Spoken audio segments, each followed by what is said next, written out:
patients who come to the hospital for surgery. So, what role does psychology play in counseling these patients?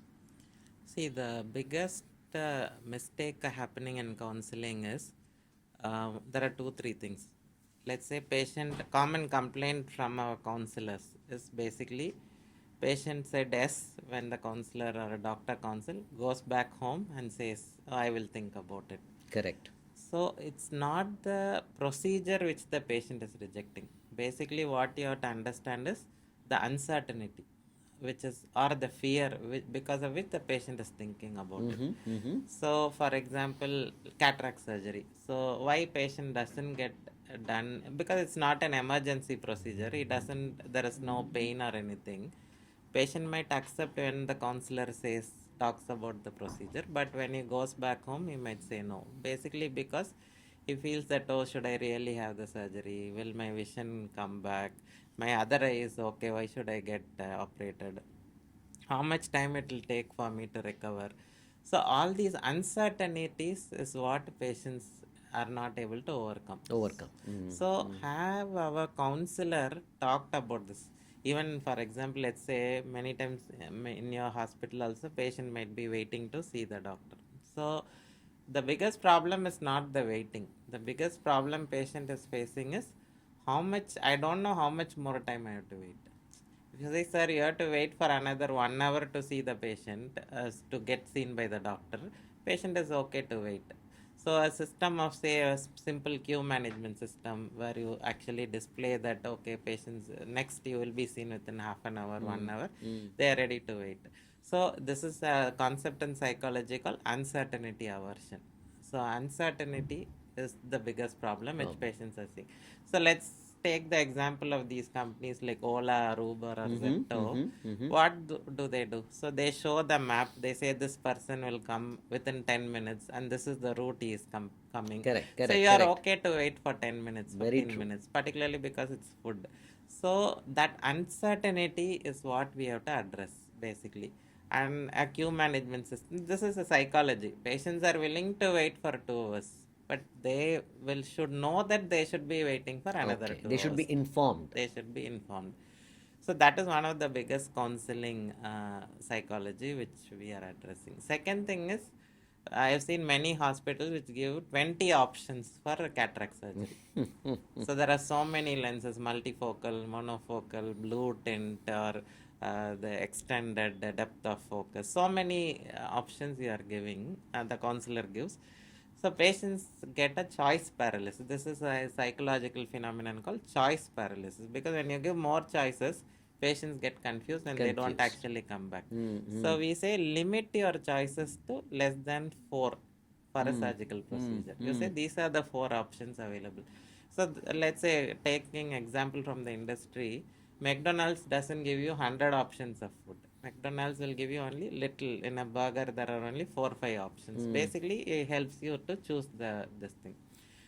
So a doctor should be good enough, or should be counseling the patient or the counselor. Let's say a doctor only. He says like, okay, based on your age, your condition, and then your lifestyle, these are the 2 lens options I have. You can select. If your budget is less, go for this. If your budget is okay, you go You for go the for other this. lens. Correct. And you select, and both are okay. You say that this is not that because it's a little expensive, it doesn't mean it's very good, or this is low. Both are okay. I suggest you this. So you need to guide the patient through the process. Exactly. So the choice paralysis is another psychological concept. Another thing, as I said, is uncertainty, which we need to also Address. address. So if the counselor is focusing on all these things, I think the counseling becomes better. So Better. understanding the psychology of the patient becomes more important. So we have an entire chapter on this also, focusing on how this patient psychology also we need to understand, particularly in respect to counseling in the book. So basically, it's the patient psychology and the patient's need which matters when you counsel. Am I right? Yeah, yeah. This brings me to one more question. What are the biggest communication mistakes doctor do when they talk to their patients? So the first biggest mistake is interrupting the patient very in a short duration, not allowing the patient to come and talk his own problems.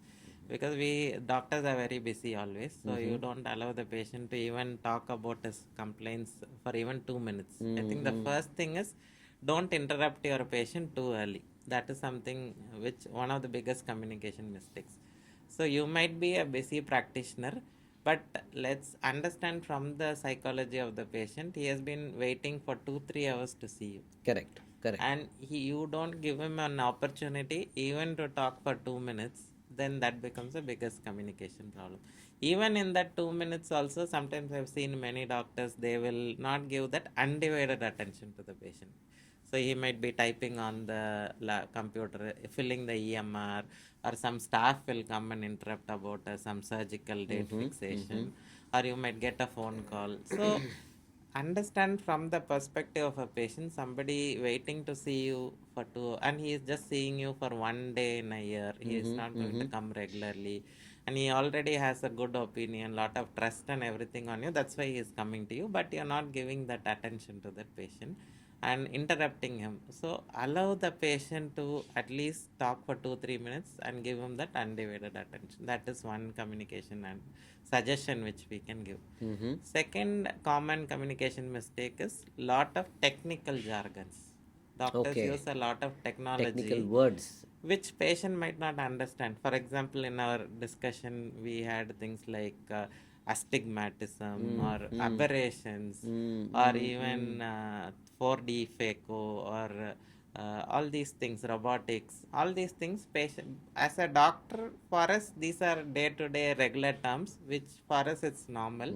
But in terms of a patient, he may not be having that understanding about.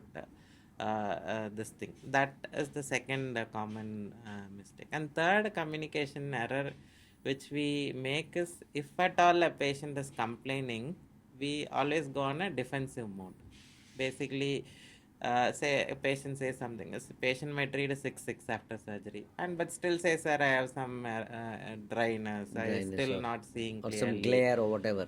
So we immediately go on a defensive mode. Actually, we need to understand that every interaction of the patient is to learn more about that patient. The patient is giving us an opportunity to improve ourselves. So rather than going on a defensive mode, try to listen to that in a curious way. Try to address that concern. These are some of the common communication mistakes I think doctors generally make. So if these can be, I will not say mistake, these are generally done, so you can We can actually improve on it basically. these some of the suggestions based on the patient psychology to improve that communication between the doctor and the patient. And more important, even a smile, like a patient, because he has been coming wanting to see you after 1 year, and smiling, or that empathy towards him, lot of things makes it important. Even the way, it's sometimes there are most common complaint of a patient in hospital is a little bit rude behavior by the receptionist. Very So true. are we understanding about how our receptionist is behaving, how they are answering the phone call, all these things, that patient journey, right from the security guard who allows the patient to park his vehicle, to our counselor, to the doctor. And because as a doctor, we always focus on the clinical outcomes. If your patient is reading 6-6, or if patient is doing well after surgery, we feel that is enough. But for a patient, there is a gamut of lot of other things. Whether your toilets were clean, whether the receptionist answered the call properly, whether the doctor smiled at him, whether doctor was showing empathy, whether doctor explained the procedure properly, was there a price transparency. All these things also makes that decision. So these are the common communication things which Gaps. doctors can improve in their Definitely. practices. Suggestion well taken.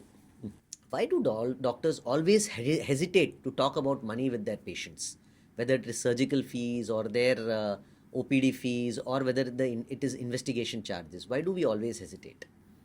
See, basically, that gets again into the mindset, because as doctors, we always feel that talking about money is a little not so dignified way, or a little less than our own standard. But from a basically, we also say, like, okay, many times doctors should not talk about money. A counselor should be talking Counselor more or the about the reception money. staff. But still, from a patient's perspective, if he is asking you, sir, how much this is going to cost, and right away the doctor cannot reject saying, so you go and talk to my counselor, because patient wants to hear that from the doctor, because that gives the trust also. You can always say, okay, cataract surgery, there are various packages starting from say 20,000 rupees to 1 lakh rupees. You please go to the counselor, they will, and I have suggested you this lens, and the counselor will talk about in detail about the pricing. What is patient requiring is a price transparency, Correct, because correct, correct. nowadays with the internet, so many organizations coming in, the doctor patient relationship of previous decade is not there Not now. there.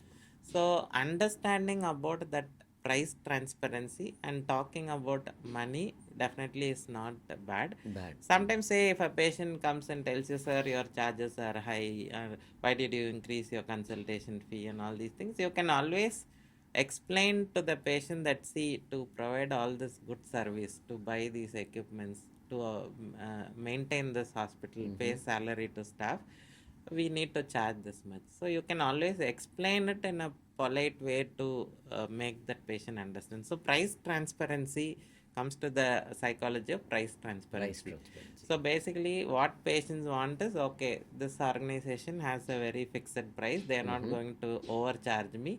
So there are even many hospitals which have their prices displayed on their website. They have displayed on their reception area, these are the prices for different surgeries. So price transparency is something very important.